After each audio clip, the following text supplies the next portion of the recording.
You are listening to the Southwestern American Choral Directors Association Connections podcast, where we will interview choral directors, leaders, and movers and shakers within our region. I'm your host, Dr. Jeff Wall. We hope you enjoy these conversations. Please like and subscribe this YouTube channel for future content. Hello, everyone. Today I got the opportunity to meet and chat with Dr. jdfrizzell. He is the Director of Fine Arts and Director of Vocal Music at Briarcrest Christian School in Memphis, Tennessee. He's not only a fine arts administrator, but also a composer and arranger and leader in the contemporary a cappella movement.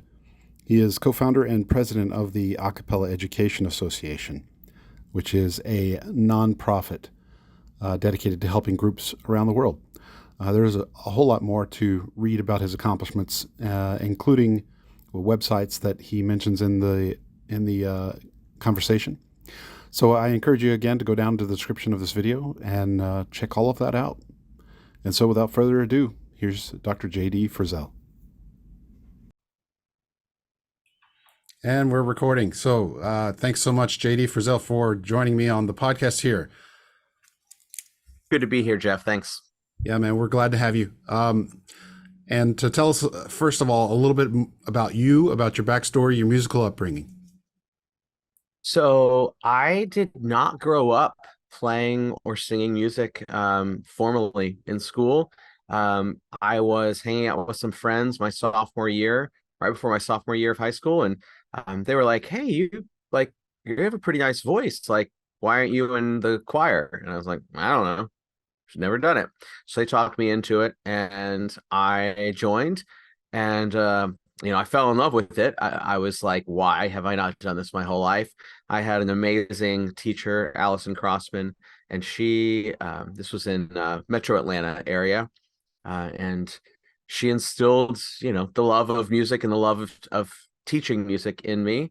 I remember telling my parents, hey, I'm not going to be a surgeon anymore. I want to go to school for music. I think they pictured, like a cardboard box under the interstate kind of thing. But they realized that, hey, this is like something he's really into. And I had just never been that passionate about something before. As many of us I know who teach music, we have that light bulb moment. Those moments in all state choir, I had those moments in high school, and I went to college and studied. It was just a BM, and I wasn't really sure what I wanted to do with it. I enjoyed writing music. I didn't think I wanted to teach. And then I got done with that degree, and the only thing I could think of was, well, I need a break from school. So I took a break. I worked for my dad, and then I ended up going back and doing a double master's in conducting and in composition, theory and composition. And it was at that time that I was like, I need a job now. I've been in school for 7 years, and I probably need to work. I need money. And that's when that realization has come for so many of us in our profession, where we realize, oh, wait, teaching is like 90% of the profession, the actual way to make money, have benefits, whatever. So I was like, okay, I guess I've got to get a teaching job. And it was 2007, 2008 timeframe. And if you remember, Jeff, that was the big economic crash. And it was, so bad that school systems were all frozen on their hiring. And I ended up being in Memphis for a fluke. And somebody told me about the job here at my current school that I'm still at, Briarcrest. And the rest is history. So certainly wasn't a direct path, but like many folks, it kind of grabbed me and pulled me in. Right on. That's very cool. Yeah, I was going through the same job hunt period during that economic crash. It was a testy time for sure. Yeah, it was rough. Yeah, for sure. That's also very cool, though, that the job that you entered into is the job that you've kind of stayed with. Yeah, and I mean they've been really supportive of me, and I also am the fine arts administrator now, and so I have a lot of say in what goes on, and have been able to build the program at a variety of levels. And at the same time, they've been really supportive of me going, and I mean I did my doctorate. I took a sabbatical while I was here and did my doctorate, thinking maybe I would go teach college, and that just wasn't the right thing for me. And I decided, I love teaching, at the secondary school level, and so here I still am. That's awesome, man. I'm glad you found that calling. So go into a little more now for us about what your role will be at Southwestern ACDA. What will you be doing for us? So at Southwest ACDA, I'm leading one of the first ever contemporary honor choirs, so the contemporary a cappella honor choir. It's really not a choir, right? It's a group, an a cappella group. I think we're shooting for around 20-ish singers in each ensemble. And this is something that I've worked on for a couple of years with Dr. Jeff Murdoch, who's the president, and this is sort of his vision. He wanted new things. So we have these contemporary a cappella groups, and then there are also there's a gospel group I know as well. So I admire Jeff's vision for the conference, and I'm excited to kind of see what this looks like at an ACDA. Yeah, for sure. So for clarification, we're going to have hopefully two high school a cappella groups and then a collegiate a cappella group. So That's yeah, right, and I'll be leading the college group.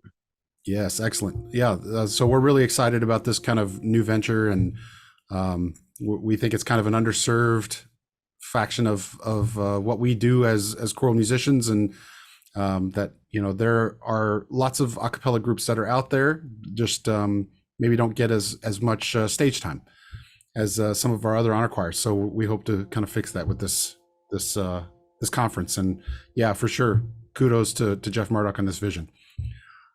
Okay, so let's move on and into a piece of music that you think might best embody your personality. It doesn't have to be choral music; it can be anything. So every year before our Pops concert, we do these Pops concerts with all of our choirs, and it's all pop music, and it's a lot of hype. We've got like 1,000 people in the audience, 400 people on stage, and I love that concert so much. And I run in every year to Bruno Mars' 24K Magic.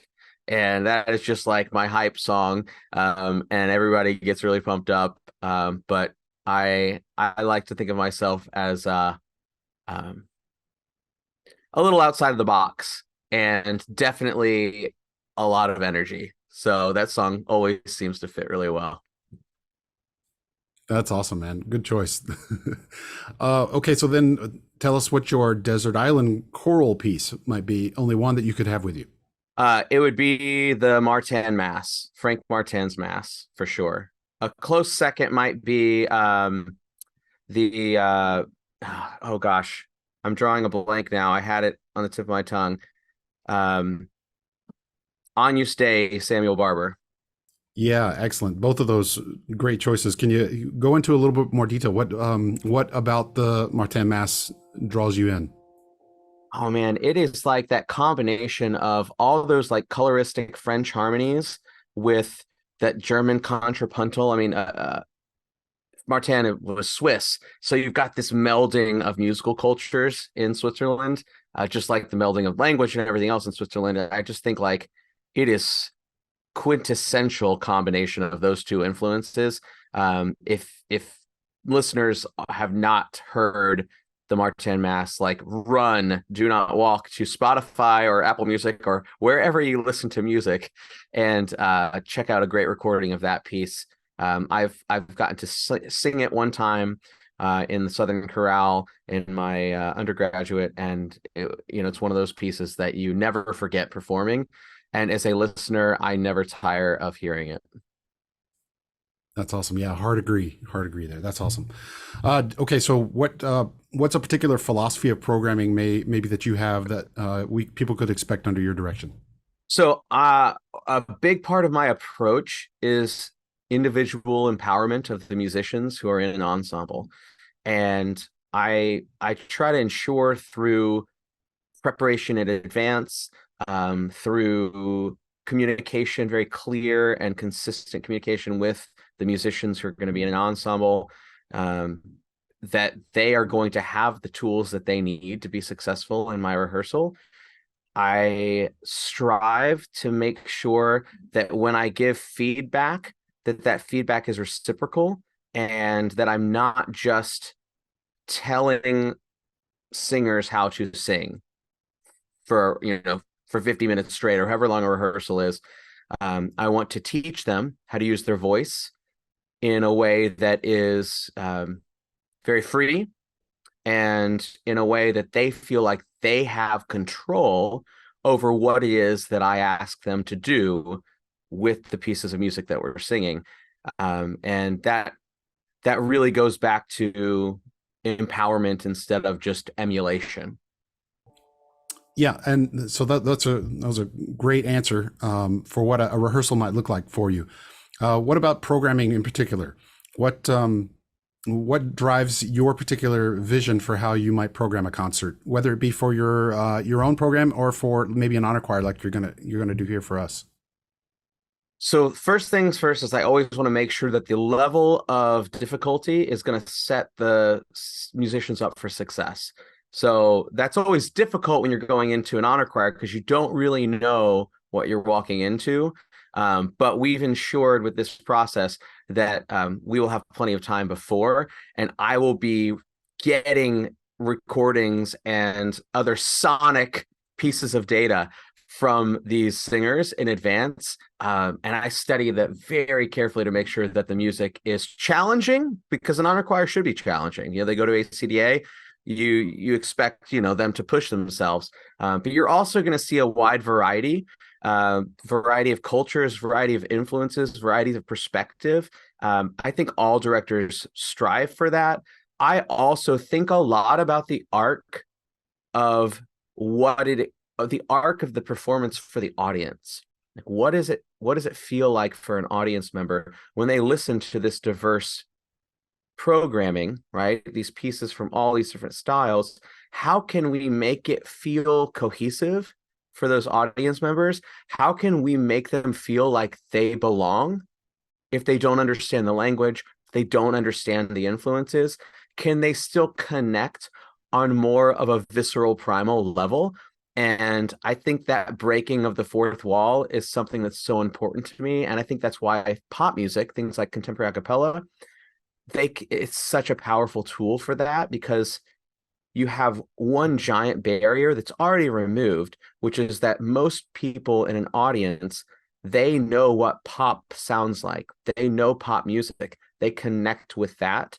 And so that barrier is gone, and it opens them up emotionally to a little bit more influence than maybe they normally would be with some choral music from another place and another language, in a style that they may not have ever experienced before in their life, if that makes sense. Yeah, absolutely. I love what you said there about connecting not only for the singer but also for the audience.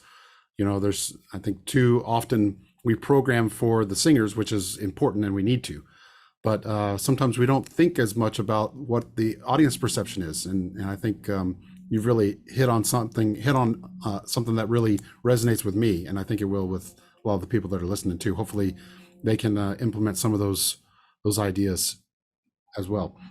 Very cool, man. Okay, so what then it kind of leads into what pointers might you have for an emerging choral leader?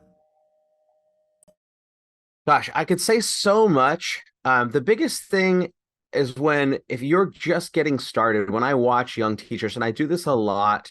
My wife is a music education professor at the University of Memphis, and so she works with a lot of student teachers. And they usually they come to my classroom because she knows the experience that they're going to have.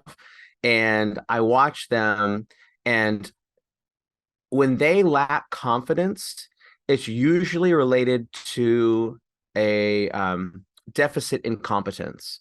So they're a little underprepared maybe for that lesson segment, or they haven't practiced playing that part that they're teaching. Um, I remember my first year of teaching, I taught my first day and I realized, oh my gosh, I thought I was good at piano, but then singing, running a rehearsal, playing multiple parts at once, I was flummoxed. So I practiced 2 to 3 hours a day playing parts to be ready for my first rehearsals. And just like I feel like 90% of most musical issues are related to what I call step one, which is just learning the notes and rhythms really well. For singers, I feel like for directors, so many of emerging directors' problems relate back to step one as well. Teaching those notes and rhythms in a way that is uh, effective, engaging, fun for the singers, and prepares them for those next layers of musicality that we're going to add on, later. Yeah, absolutely. Great answer. And I completely agree with you. Being in a position where I teach uh, pre-emerging music educators, as I like to call them, or emerging music educators. Those multifaceted skills that they need to have the first time they go into the classroom, they just don't know until they get there. What all is going to be thrown at them at once. And so I try to prepare them as much as possible, but sometimes the only way to really get them to know is to do it. So I try to provide those real life opportunities as much as possible, but absolutely. And, you have to have those fundamentals of teaching notes and rhythms and making sure that they have that foundation to build upon before you can start adding those things like articulations and dynamics and phrasing and text and diction and internalization and all those things. So yeah, hard agree on that as well. So snaps to you. Awesome. Okay. So this is kind of a little bit further afield, but it is a common topic within our field. So what do you do to relax or fight burnout? So I own a gym, and I like to work out. It is a great stress relief for me. The endorphins are wonderful. I just like the physical exertion as well. Something that I tell my students when we're in the middle of a tough, long rehearsal, it's like if you can do hard things on a regular basis, it makes other hard things easier. So for me, I am an administrator at my school. I also teach half the day. And when I teach, I am 100% in. And I realize for some folks that is difficult. And so I encourage everybody like, hey, if you do something hard on a regular basis, that's not your normal thing, it will make your normal thing when it's hard feel easier. So that's a huge stress relief for me. I like to be outside. I love hiking, playing with my kids in the backyard, anything that feels, it's kind of like the opposite of teaching music, like not inside. And I don't listen to a ton of music either. I don't know about you. I have a hard time relaxing and listening to music in the car. I tend to listen to podcasts or talk on the phone with my friends, things like that. Yeah, absolutely. You're not the only one. There's several of our other podcast guests, and then myself as well. I'm in that same camp where I can't shut the musical brain off if I'm listening to music, and it feels like work, after a while. So I have to, decompress with podcasts and conversation and those sorts of things. But yeah, I want to also go back to you own a gym. So how do you balance that? How do you juggle that in your life? It's hard. I won't lie. I have really high expectations for everything that I do. And sometimes the reality of that is that I just can only be so many places at once. I do have a great team that run the gym. I'm not, actively involved in any of the day-to-day operations. I'm more of the leadership of the gym. So that works really well. But at the same time, it's another big piece that's just mentally and emotionally always on my plate. And so it's a careful balance for me for sure. Man, that's awesome. Yeah. It sounds like you're really good at delegation. The other thing that really resonated with me as well was the physical exertion comment that you had. And I teach my singers this all the time too, that sometimes you have to find ways to be comfortable being uncomfortable. And if you can find connections outside of the rehearsal room to uh, to make with your music making, then it puts everything else in perspective. So, yeah, I think Absolutely. we're maybe cut from the same cloth in that way. So, awesome, very good. Okay, so now we're going to move into this Accelerando round. If you're game, it's just kind of shooting from the hip, seeing what answers come directly to your mind as we go through some of these. So I'm ready, first, Jeff. Let's do it. cool. So what's the worst job you've ever had outside of choral music? Oh gosh, I worked at a tire store. I won't name the name of the tire store, but I worked at a tire store. I changed and sold tires. It was not fun. Okay, tire store, got it. Um, okay, so what's your guilty pleasure for bad food to eat? Um, like cheesecake bites. Okay, interesting. I don't think we've had cheesecake bites on the podcast yet. So nice. If you had to do any other job besides being a musician of some kind, what would that be? Some kind of entrepreneur. Well, you're kind of doing that already, aren't you, with the gym ownership? Yeah, it would probably be a lot bigger. I see myself in some kind of like C-level corporate situation, startup, that kind of thing. Silicon Valley. Okay, nice. What is the scariest moment in your life, or you can choose what is your biggest phobia? Let's see. Gosh, biggest phobia. Um, Probably I am terrified of heights. I'm sure that's a common one. And scariest moment of my life. Um, One time I had this accident on the interstate and I was hit by two separate semi trucks, and one semi truck knocked the entire front of my car off. The other semi truck knocked the entire back half of my car off, and I ended up just with the cab of the car left, facing oncoming traffic. So that was pretty scary there. Man, well, I'm glad you're still with us with that happened to you. I was untouched. I had no I somehow had no injuries. Wow, that's amazing. That's amazing. Yeah, and I also thought, heights. You mentioned you like to be outside and hike a lot. I pictured you hiking a lot in the mountains, but maybe not. I'm hiking in the mountains, but I don't go near the edge, Jeff. Okay, Like okay, I look out and like the views, but I'm not like going on those bridges that cross whole mountain spans. Maybe one day. okay. Fair enough. Fair enough. All right. So, what is um, something that you spend way too much money on? Um,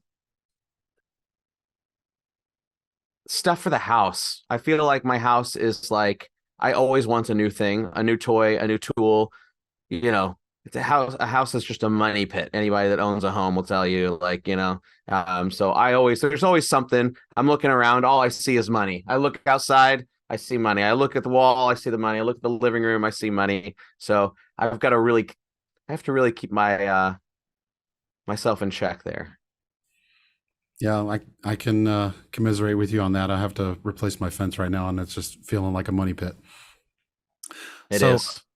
this is one that I share with everybody beforehand because it takes maybe a little more thought. But if you could have any four people on the proverbial choral Mount Rushmore, who would you choose? Okay, so this is just going to be my Mount Rushmore. I thought about trying to make this like all time, and I feel like that's a really tough question. So for me, it was start with my high school choral director, Allison Crossman. She passed away from cancer a few years ago, but I would not be here without her.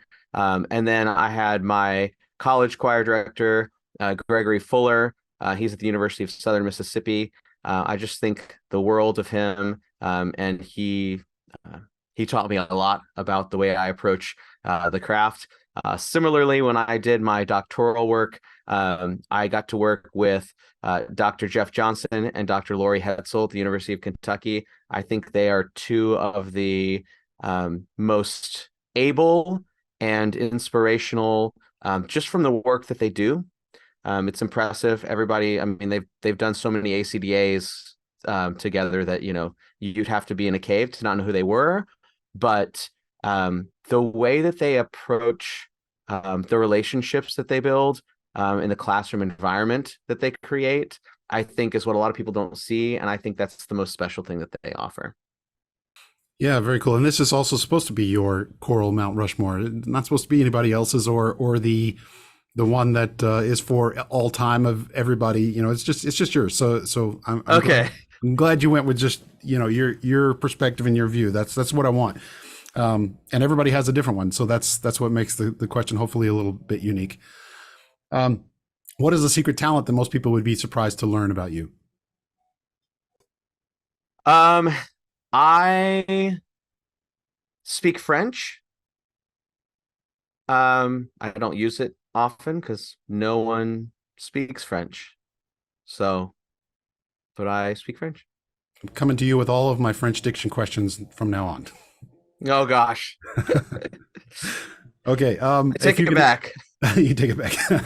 You'll have lots of calls, I'm sure, after this goes out. Okay. What is? Let's see. Where am I? Okay. If you could have any superpower, what would it be? Oh, flying, easy.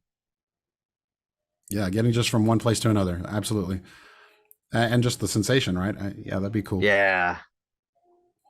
All right. The last one, and I've added this, stealing one from the Tim Ferriss podcast. If you could have any message on a billboard for thousands of people to see, what would it say? Inspiring message, or just it can be mundane, it can be anything.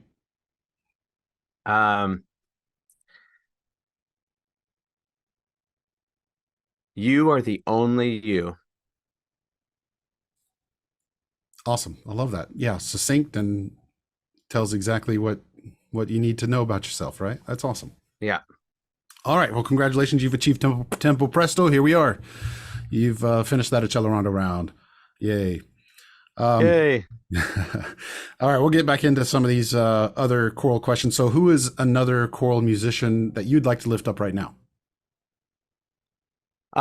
So I would love to lift up the work of my wife, Emily Frizzell. She's the music education coordinator for choral music at the University of Memphis. And anyone who knows her and works with her adores her and loves her and looks up to her.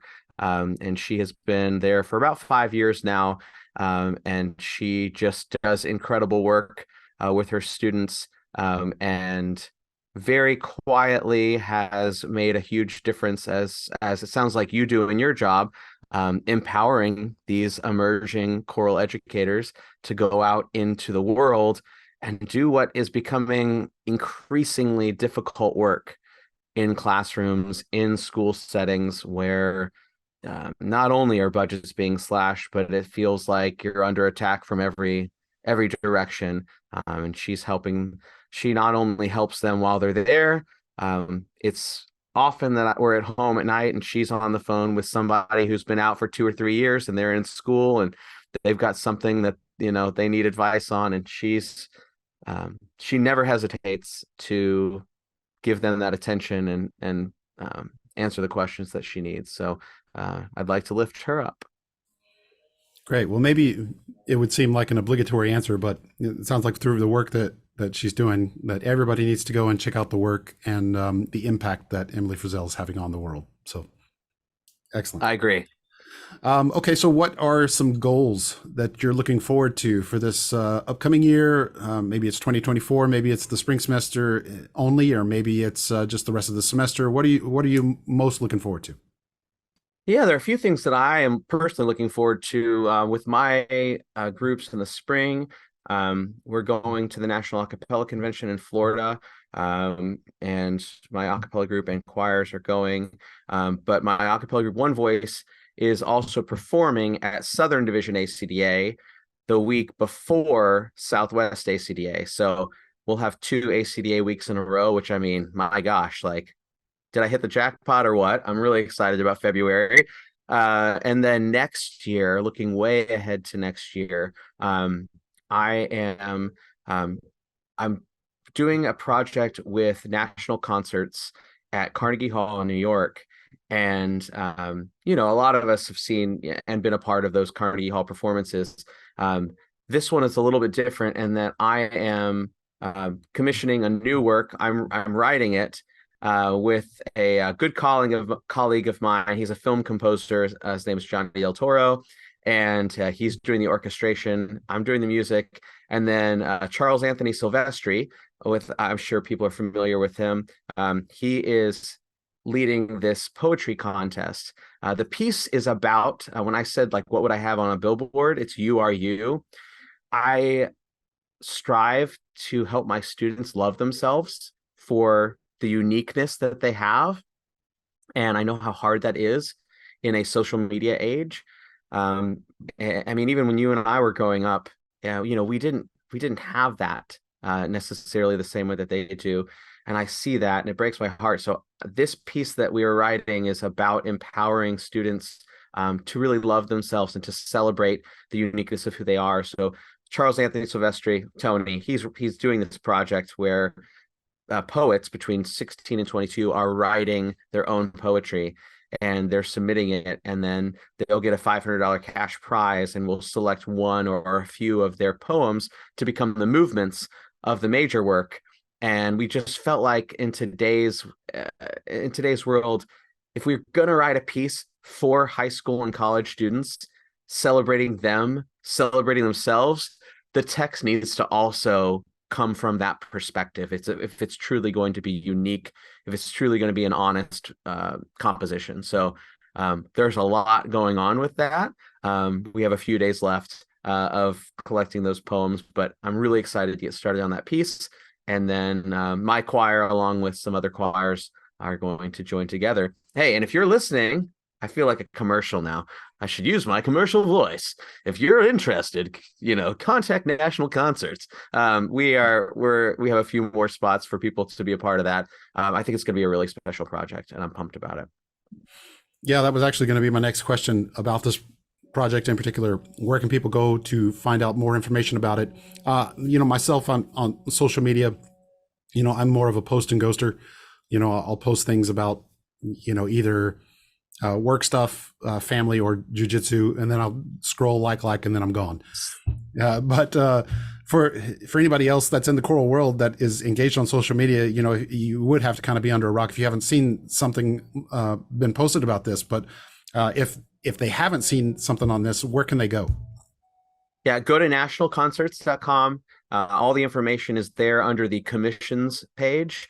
You can also just go to jdfrizzell.com, or sorry, it's jdfrizzell.net. Long story. I was hacked. They stole my domain. It's a whole thing. You can go to jdfrizzell.net. Information is there as well. Or you can just email me. Would love to send you the information. Cool. Yeah. Before I get to this last question, I think there's maybe one thing that maybe you touched on in your background, but I want to make sure that we hit appropriately here. Knowing that you do kind of all the things in your job and in your profession, what particularly brought you into the contemporary a cappella world? Almost complete accident. I had a vocal jazz group my very first year here at Briarcrest, and I called them One Voice. They did vocal jazz, and we leaned really hard into vocal jazz because that's what I knew. That's what we did in college, and we brought in that first year New York Voices, Grammy Award-winning group. We got sponsors to cover all the costs. Excuse me, and there were like 20 people in the audience. And I was really disappointed. And I was talking to one of my friends who I was in high school choir with. His name is Matt. And he always listened to these a cappella tapes, like these tapes of these college a cappella groups. And I used to make so much fun of him. I was like, dude, what are you listening to? And he's like, it's contemporary a cappella. It's really, really cool. I was like, sure it is. Well, he reminded me of that. He's like, well, why don't you try contemporary a cappella? More and more groups are doing it. Now, this was back in 2008, 2009, when it was before the Sing Off. This is before Pitch Perfect. This is before Pentatonics. I mean, it wasn't the movement in choral music education that it is now. And I was like, okay, I'll do one tune. And sure enough, the tune that we did was an arrangement by Rob Dietz and Deke Sharon. who are now two of my really good friends, and we've worked together a ton. And Rob actually produces every One Voice album with me every year. And he's going to be working at this ACDA conference, leading one of the high school groups. But we didn't know each other from Adam then. And I was like, all right, it went really well. Like, people freaked out in a good way. And I went back to my friend Matt and I was like, okay, I hate to say this, but you were right. Like, people love this pop acapella thing. And so, yeah, my first interaction with or experience with contemporary acapella was when I did it with my group for the very first time. So, encouragement to anybody that's out there that thinks, oh, I can't do that with my groups. I had no idea what I was doing, and neither did so many other people at that time either. So, yeah, kind of wild. Yeah, and it's exactly what I tell my students too. Nothing is difficult. You just haven't done it enough, right? Absolutely. So yeah, I'm glad to know a little bit more about that backstory and how you got into it, and that it's accessible to all directors. And I would add too, like, a really important point when we were talking about emerging choral directors. I mean, every time I didn't know something, I asked someone, or I asked someone, who could I ask who would know something about X or Y or Z. It wasn't good enough to just live in ignorance or something that I viewed as being less successful musically. If it didn't sound good or didn't sound right, or I didn't quite know how to do it, like when we recorded our first song, our first little mini album, and it didn't sound good. I was like, hey, help me. I reached out to a friend, Dave Sparandio, and I was like, why does this sound like garbage? We know how to sing. And, it turns out it was the way that we were recording. Like, you don't know what you don't know. And I would just encourage everybody, from first year choral directors to, I think I'm in my 16th or 17th year. Gosh, I don't even remember. Anyways, even now, like, I'm trying to learn something new every single day. And I think that's so, so important for our field. Yeah, 100%. And another fun fact is that Rob Dietz is in my next scheduled interview. So everybody stay tuned. You're going to hear from Rob very soon and get all of his answers on some of these questions as well. So that's very cool that you've had that collab and that you've worked together for so long, and that you're going to get to work together on this project too. So that's very awesome. Okay, so last question. It's just one of those stock questions of where can people get in touch with you if they want to connect? Emails, social media, so they can ask all those French questions and all of the contemporary acapella questions and anything else they want to know from you. Yeah, so if you have any questions about French, just email Rob Dietz at gmail. I'm kidding. My email is jdfrizzell, just two Z's, two L's, jdfrizzell at gmail.com. And I'm all over social media, just JD Frizzell, Facebook, JD Frizzell, on Instagram, and let's see, what else am I on? jdfrizzell.net is my website. All my compositions and videos, my groups and stuff are there. And then One Voice's website is briarcrestonevoice.com. We've got a lot of resources and music and information on that as well. If you are interested in contemporary acapella, you can go to acapellaeducators.com. It's a nonprofit that I started about 10 years ago with some other fellow educators. A lot of free resources and music and things like that there as well. Well, not being as social media literate as I need to be, so far, I haven't been able to hyperlink everything that I've wanted to in the description of these YouTube videos. I think you have to have a certain number of videos posted and all of that before you can do that. But it's been interesting. But I will put all of those in the description of the video. And then if nothing else, they can copy paste into their browser. Hopefully we can get the hyperlink thing going pretty soon so they can just go directly from there. But very cool. Well, thank you again so much for joining me, carving out some time to let everybody know a little bit more about you and your philosophies and your background. And we look forward to seeing you work and seeing the product of what happens from this Southwestern Honor Choir. And so come and see that concert. Please don't sleep on that. Everybody come in and support this new venture. Thank you, Jeff. I appreciate you having me. Absolutely.